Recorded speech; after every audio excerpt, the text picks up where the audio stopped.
States of America and to the republic for which it stands, one nation, under God, indivisible, with liberty and justice for all. We'll have the roll call. Councillor Olson. Here. Bridge. Here. Bender. Here. Mertzick. Here. McDonald. Henry is excused. Finsland. Herrick. Here. McKenzie. Here. Dahlbeck. Here. Nowicki is excused. Emmert and Sather. Thank you, Councilor Olson. I knew there was something there that we needed you. At this time, I'd like to introduce the former President of the Council, Dan Olson.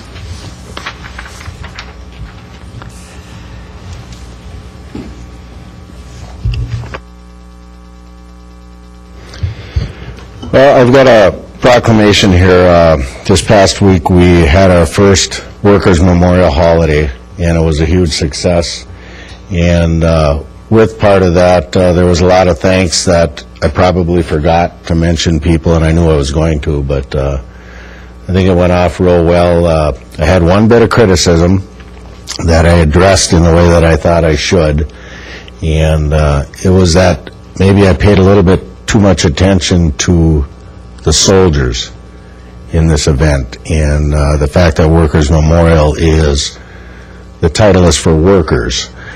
But in my opinion, having done this for 7 years over in Duluth, and this Workers' Memorial being recognized for since 1989, I don't believe the soldier is nothing more than a worker at the calling of our government, our commander-in-chief, and our country.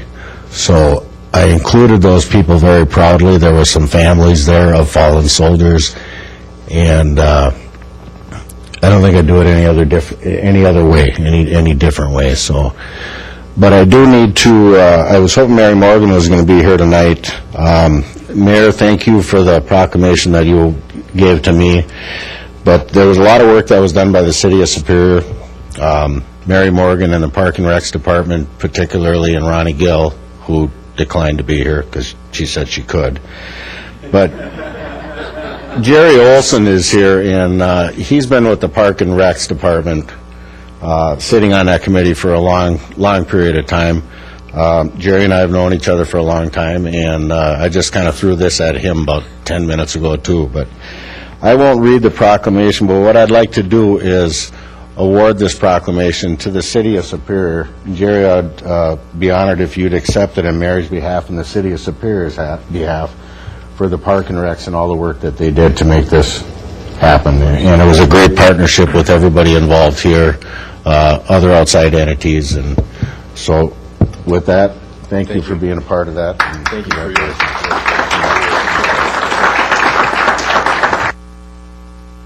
And also some really good thanks needs to go to Dan Olson and all of those who participated. And I love the fact it's already been called the first annual, which means it'll be done year after year. So thank you, Mr. Olson. This time we'll have the Approval of the minutes, Mayor. okay. Approval of the minutes. second. Motion by Councilor Dahlbeck, second by Councilor Bender. Any corrections or in the minutes? Seeing none, all in favor say aye. Aye. Opposed say no. Minutes are read and approved. Item 6 is a consent agenda.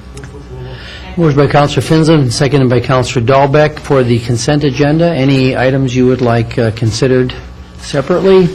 Seeing none, all in favor say aye. Aye. Opposed say no. Consent agenda is approved. Item 7.1, Assistant Public Works Director Getzman is recommending to award the cleaning contract for Environmental Services Division to General Cleaning Corporation of Duluth for $18,282. Motion for Councilor Dahlbeck, seconded by Councilor Olson. And Mr. McKenzie. Yeah, Jeff, I guess direct this at you. I know that we always have to do the obvious, the lowest qualified bidder. When I look at these figures here, I'm seeing figures that are somewhere between 50 and 70% difference, high to low. When I see that, I ask myself, what are we not getting for $18,000? Could you answer that? And, give a little bit more detail as to what it's all about? Well, Counselor, I guess I don't have a lot of detail. I know the ESD put out a request for proposals for the general cleaning services down there. And I think we have had general in other buildings at other times, and I think we in fact have them at the shop right now, and they've been doing a fine job. I guess I can't explain their numbers. They all bid equally on the same amounts of work and the same line items in the RFP that we sent out, and these are the results we have. So, I mean, we would give them a contract for a set period of time and try them out, and if they don't perform, then obviously we would move to something else. Yeah, I see the one figure I was looking at, this is probably one of the higher ones, weekly as-needed tasks, 31,500 compared to 10,680. Well, I can insert, though, this contract that you're awarding tonight is consistent with prior contracts at the cleaning service. They've never been that high in the 8 years we've been approving this contract. So I can say these numbers are consistent with past contracts. We have never had services awarded at those high levels that were present in that Okay, so you're bid saying, process. so the 18,000 is consistent with? Absolutely, Okay. yes. Okay, thanks. And I couldn't explain those numbers either, but the low number was consistent with prior contracts. Mr. Olson? What was this year's contract? Jackrabbit had it this year, wasn't it? Yeah. I guess I'm not sure exactly what this year's contract was and the amount, but it was somewhere in the neighborhood of, I would guess, the $20,000 mark in rough numbers. Very good. Any other questions? Seeing none, all in favor say aye. Opposed say no. Motion is passed. Item 8.1, Mayor Ross is withdrawing his appointment to the Metropolitan Interstate Council and appointing Dean Heck to the Police and Fire Commission for a 5-year term expiring May 2015. Motion by Counselor Dahlbeck, second by Counselor Bender. Any discussion? Seeing none, all in favor say aye. Opposed say no. Mr. Hecht is appointed. Item 9.1 is Council President Finsland and Vice President Bridge submitting committee assignments. You have tonight an amendment to the Plan Commission, Councilors Bridge, Hendry, and McKenzie being appointed to that committee. Motion by Counselor Finsland, second by Counselor Bridge. Discussion. Mr. McKenzie. Yeah, I guess I'm not a fan of this process that took place to select these committees. I think the form letter that went out, I think, was a little impersonal. Although to Council President Bob Finsland's credit, he did sit down with me and we did hash out some things, and I was satisfied with that. The one thing that does bother me, however, is a council member here tonight sat on a committee as a alternate for 1 year, and then was denied the opportunity to be a sitting or a voting member of that committee, and actually was passed over for a junior counselor that has never been on a committee before. For this reason, I'm going to be abstaining from voting on this issue tonight. So you're going to have a non-vote? Abstain. Yes, a non-vote. Okay. All in favor say aye. Oh, excuse me, Mr. Mertzik. Yeah, I'd be the counselor that he's talking about, and it's the HR committee.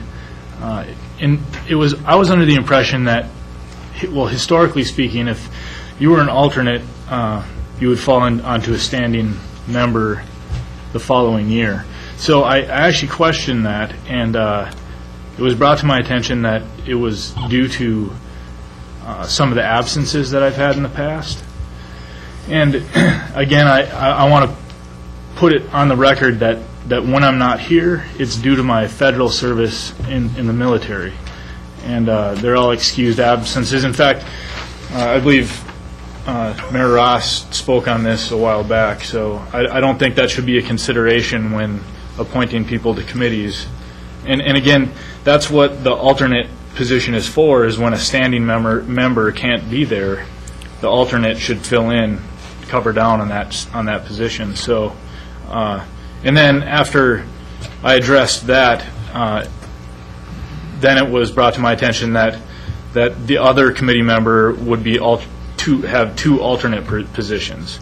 And so there was some, in my opinion, some wishy-washiness on what the actual reason was for me not being a standing member on that committee. So I'm just, I guess overall, I'm a little disappointed, or very disappointed, and there's not much more I can say other than I'm not going to vote in favor of it.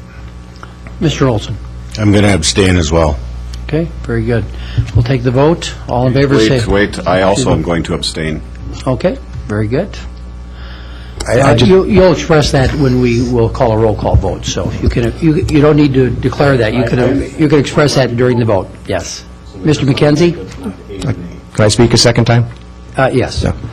Yeah, I just wanted to say in Greg's defense, and he was on this particular committee with me, and he may not have been there all the time. I do remember discussion when I first got in. I remember another counselor telling me that a lot of the new counselors were taking the alternate thing to an entirely new level because they felt that there was many times that people did not show up because they were an alternate. They just figured that they would be called if they were needed. It's a good thing to be there to learn. Yeah, Greg was there. A couple of times that I remember, 2 or 3 times. He was also there. There was one time that I couldn't make it, and Greg, I called up Greg. I said, will you be there? And he was there for me. So the one time that he was needed, for sure, he was there. There was only one time. It was only that one time and one time only that we had somebody absent, and that was me, and he took my place. So, Councilor Dahlbeck? I'm disappointed to hear this because it happens all the time. Last year it happened to me, and you know what? That's right. Suck it up. Yes. Councilor Finsland? Well, in defense of my selections, Councilor Mertzig was there 3 of the 8 meetings that HRC held this last period between the committee assignments last year and this year. That's only 37.5% of the time. It's hard enough to serve on this committee. It's one of the most difficult committees because we have to deal with the contract issues, and you have to become familiar with these issues. Consistency on that committee is one of the most difficult things. Mr. Hendry requested to be taken off that committee, so I replaced him, not because I wanted to replace Mr. Hendry, but because he asked to be reassigned to a different committee, and I obliged him. And in doing so, I considered who would be there most frequently and who would learn what's going on with our contract as quickly as possible. It's certainly not to disparage Mr. Mertzig's service to our country. I certainly appreciate what he does, and I think he's a fine man. I certainly am not trying to be critical. I just want the best people that I can have and the most consistent opinions on that committee. That was the purpose for it. We have 45 committee assignments possible.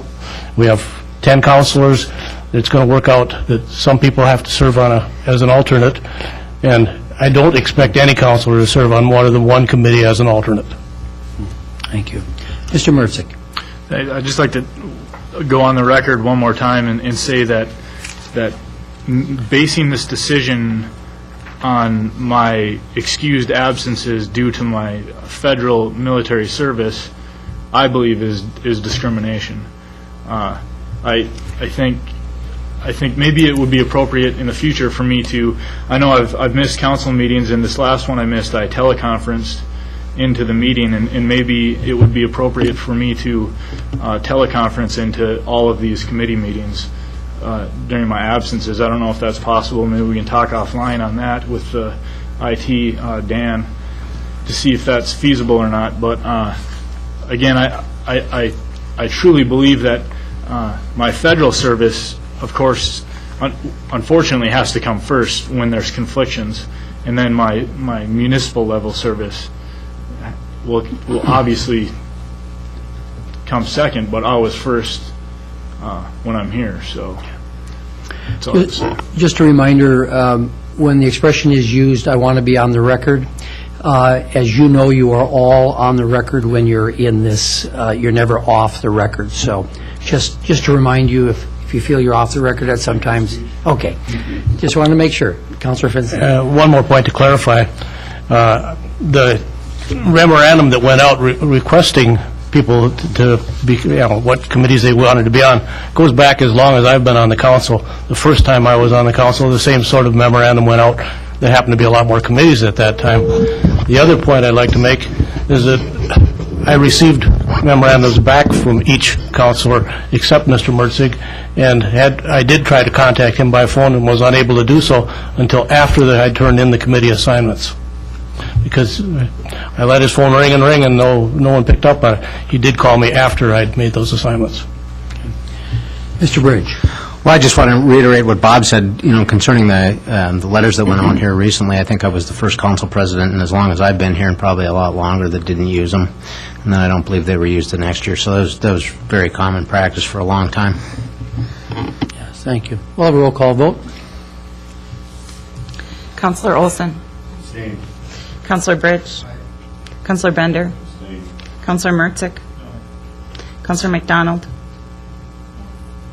Counselor Henry is excused. Counselor Finsland. Counselor Herrick.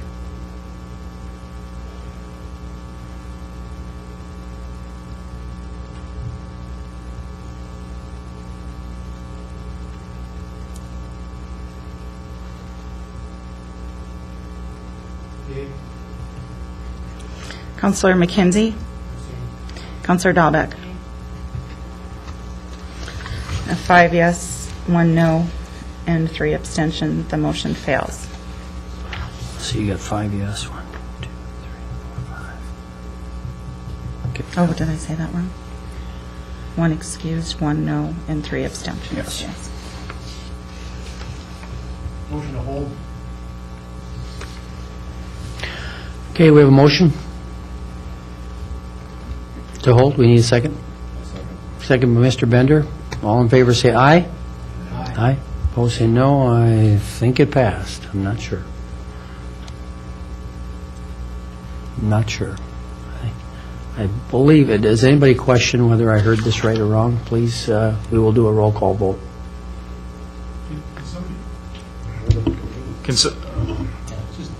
It just... It'll come back at the next. It just come back. It just comes back. That's what. Yeah. What's that? Okay. Is there consensus that it passed? Okay. Thank you. It'll be back next time. Item 10.1 is a resolution providing for the sale of approximately $3,070,000 in general obligation promissory notes, Series 2010, tax-exempt obligations or taxable qualified Build America bonds, direct pay, and you had in your packet the pre-sale report from Finance Director Vito. We need a motion. Motion by Councilor Dahlbeck, second by Councilor Bridge. All in favor say, discussion. Seeing none, all in favor say aye. Opposed say no. 10.1 passes. 10.2 is a resolution approving execution of an amendment to the amended and restated lease agreement with Sailboats, Inc. Motion by Councilor Dahlbeck. We need a second. Second by Councilor Bender. Any discussion? Seeing none, all in favor say aye. Opposed say no. 10.2 passes. 10.3 is a resolution introduced by the City Plan Commission authorizing a special use permit for an additional potable water reservoir facility at 1813 East 3rd Street. Motion by Councilor Bridge, second by Councilor Dahlbeck. Any discussion? Mr. Herrick. Yeah, Jason, I don't know if you can answer this, but I just want to know, with this new reservoir that Superior Water Light wants to set up, is there going to be an increase to its customers because of this? Or is this something that they're going to do pretty much from their profits? Mr. Bill Bombich is here, and he can probably address that question. Okay, this comes from concerned citizens, so. Yeah. Yes, there likely will be a rate increase associated with this project. I don't know exactly what the amount is, but we will probably be filing a rate case this year for to be effective in 2011. Okay, so you don't know what percentage yet or anything like that? Or? No, I don't. Okay. We're still working on the numbers. We'll be filing all 3 utilities for next year, but the water will be impacted by this project. Okay, thank you. Mr. Mertzick. See, can you answer a question for me? I was actually going to call you last week. There was some issues with some of the fill that was in that area. Will that be improved with this project, or will that go away, or what's the status on that? I believe what you're talking about is across the street, the piles of clay that we have there. Yeah. Those clay spoils were dumped there while we were patching or digging hydrants out for the winter. And actually, the bid to remove all that clay has been, it's been out now. The bid should be back in a week, and we're hoping to have that removed by the 15th. Okay, great. Thank you. Mr. Olson. Bill, could you tell us, I'm pretty aware of it, but why the need for this additional water reservoir? Next year, the state, along with the city, are going to put in a turn lane on 18th Avenue East and East 2nd Street. And where they put the turn lane in will be over the top of our 300,000-gallon reservoir. That reservoir was constructed in 1899, and it's outlived its useful life. And across the street, we have a 1-million-gallon tank, which is underground, you can't see, and that was put in 1911. So both of those reservoirs will be replaced with a 1.5-million-gallon reservoir, and that'll be attached to the existing plant, and we'll try to match it in as decorative as we can. It'll be a rectangular building, cement coating on the outside, decorative cement coating. Thank you. Thank you very much, Mr. Baumrich. Could I ask a question? You can direct here. Oh, okay. Mr. Mertzik, excuse me, Mr. Corby. Thank you. Yeah. I'm just wondering if something like that could be done in Billings Park, out on the drive, where there's issues about fire issues and water that that they may or may not be able to get out of the bay. I think there's one fire hydrant, I think White Birch, and that water I believe comes from Cloquet. But someone had suggested that maybe there was a possibility of placing a cistern out in that area, maybe centrally located, that would be real helpful in a house fire. This project would not be able to work for that. Part of this project is when the water finishes our treatment plant, before it goes into the mains, we inject chlorine, and the chlorine has to go through. It'll be a rectangular building, and the inside of it will be cut into two 500,000-gallon tanks. And inside there'll be baffles, so the water travels down and back twice before it goes into our pipes. And that's for the chlorine contact time that's required by the DNR. I see.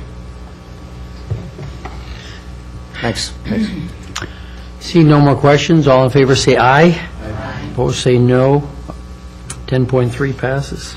10.4 is a resolution introduced by Councilor Mertzik requesting the Common Council proclaim June 21st, 2010, Ride to Work Day, and to encourage scooter and motorcycle riders to ride to work on that day. Motion by Mr. Mertzik, second by Councilor McKenzie. Any discussion? It shouldn't be on a resolution like, excuse me, Mr. Mertzik. I'm sorry, Yeah. I'd like to read the resolution. Sure, Please. go ahead. Whereas the price of fossil fuels is growing and supply is diminishing, and whereas the use of fossil fuels continues to damage our health by pollution and our future through global warming, and whereas our infrastructure repairs fail to keep pace with its degradation, and whereas scooters and motorcycles use less fuel, cause less pollution, and have little impact on our infrastructure, and whereas scooters and motorcycles require only a fraction of the space taken by other vehicles to park, thereby addressing an ongoing problem in our city, and whereas for these reasons, scooters and motorcycles offer a form of daily transportation to be encouraged, and whereas June 21st, 2010 has been designated as Ride to Work Day to highlight the positive daily use of scooters and motorcycles, and now therefore the Common Council of Superior does hereby proclaim June 21st, 2010 to be Ride to Work Day, and to encourage scooter and motorcycle riders to ride to work on that day in recognition of their utilitarian value and encourage the daily use of those vehicles. I would also like to add, can we make this, a motion to make this an annual event? How would that work? Help me out here. You can bring it back. What we do, we have probably 40 or 50 events like that come through our office. Torch Run for Special Olympics, and I can go down the list. They just simply introduce it every single year. That has been the process, and that way they can highlight it also every year if they reintroduce it. So that would be my suggestion. So Good. Mr. Bender? Yes, I just wanted to applaud Greg for this as being a good idea, and also put in a plug for the Metropolitan Interstate Council. Every year they have what they call Bike to Work, or Ride Your Bike to Work, and theirs is going to be June 11th. And in Superior, there's going to be some sort of refreshments, I believe, at City Center Park. And at Duluth, I think it's going to be as usual on Superior Street and Lake Avenue. But I will have more information about, well, those of us who are on the MIC will find out more information this next time. I had to call them to get the exact details on that. But anything like that that can lessen the carbon footprint, I think we can all be in favor of that. So thank you, Greg, for coming up with that. One more thing. Actually, I can't take the credit. My uncle Gerald in the crowd, one of my constituents and uncle, is the one that came up with this, and I'm in full agreement. This is good stuff, especially with the oil spill that's happening in the Gulf right now. I think that really awakens the idea of how harmful this oil and fuel can be. So. Sure, yes. Identify yourself and, yes. My name is Jerry Olson. I didn't want to take credit for this because actually it was introduced many years ago by Andy Goldfein of Duluth. And right now it's been accepted in hundreds of cities throughout the U.S. And it's an annual thing. It's usually the fourth Monday of June that it's Ride to Work Day. And right now it's on Ride to Work Day we have over 8 million motorcycles and scooters ridden to work that day. So it's just something that I think the City of Superior could encourage also. Thank you. Thank you very much. Seeing no more lights, all in favor say aye. Opposed say no. 10.4 passes. 11.1 is an ordinance introduced by the Public Works Department amending the traffic code, disabled parking by removing 1005 Baxter Avenue. For Councilor Dahlbeck, second by Councilor Herrick. Any discussion? Seeing none, all in favor say aye. Opposed say no. We'll entertain a motion to adjourn. Okay.